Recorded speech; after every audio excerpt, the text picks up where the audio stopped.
성조숙증이란 성장기의 아이들이 성장을 하는 과정 중에 사춘기의 신체 증상이 평균적인 시기보다는 한 2년 정도 빨리 일어나는 걸 얘기해요. 여자아이들 같으면 만 8세 이전에 사춘기 증상, 즉 2차 성징이 나타나는 걸 얘기하고, 남자아이들 같은 경우 만 9세 이전에 그 사춘기 2차 성징들이 일어날 때 성조숙증이라고 해요.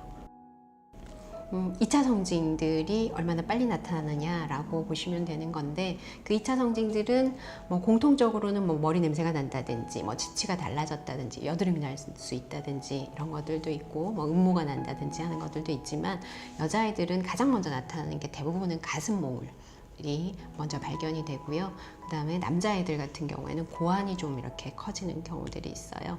일반적으로는 그 아빠 엄지 손톱 크기, 그거보다 좀 더 커지기 시작하면은 아이들이 고환이 커지기 시작했다라고 체크를 하라고 하는데, 그렇게 체크하기가 쉽지는 않습니다.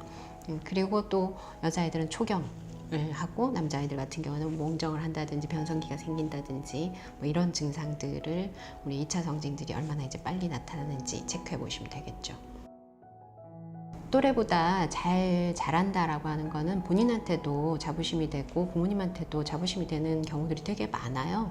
근데 그것도 어느 정도 또래보다 크느냐가 되게 문제인 것 같고요.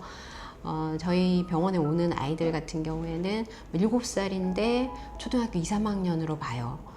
초등학교 2학년 아이인데 얘 4, 5학년으로 봐요. 뭐 이런 경우들의 아이들이 꽤 종종 있거든요.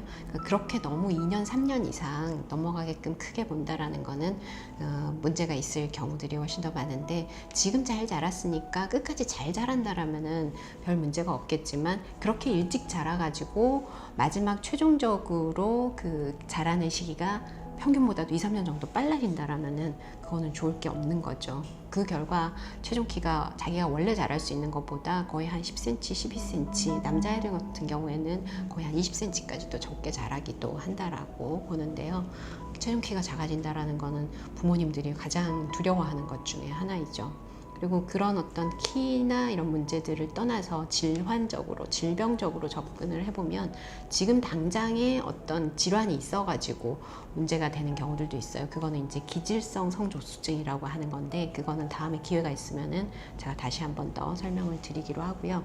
그게 아니라 그냥 사춘기가 일찍 왔다라는 그것만으로도 나중에 성인이 되었을 때 어떤 여성 질환에 훨씬 더 많이 노출될 수 있는 그런 확률들이 높아집니다.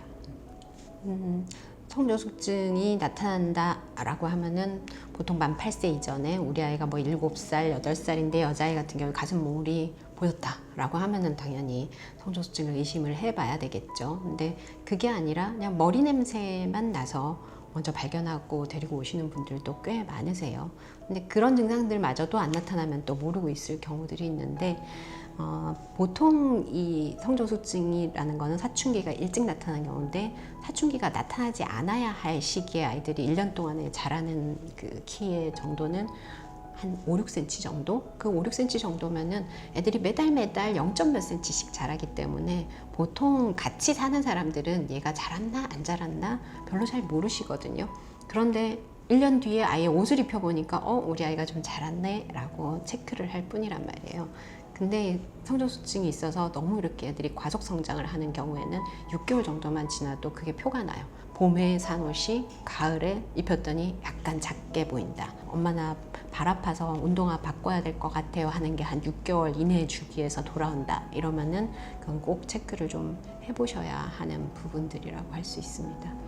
그런 신체적인 변화들도 있을 수 있지만 또 정서적인 변화들이 생길 수 있어요. 호르몬들이 변화가 일어나기 시작하면은 아이들의 심리적인 것들도 좀 바뀌는데, 아이들의 감정 기복이 심해진다라든지 약간 까칠해진다든지, 그리고 또 성호르몬들이 움직이기 시작할 때 아이들이 밤잠은 없어지고 아침잠은 많아지는 또 그런 경향들이 있거든요. 그래서 애들이 계속 안 자려고 한다든지 뭐 이런 것들도 생각해 볼 수 있고, 가끔은 애들이 막 이렇게 죽음에 대해서 얘기를 하면서 공포 뭐 이런 것들을 뜬금없이 얘기를 하기도 하고 그래요. 그러니까 우리 아이가 평소랑 좀 다른 얘기나 감정들을 자꾸 표현을 한다라고 하면은 그것도 한 번 정도는 생각해 볼 부분이죠.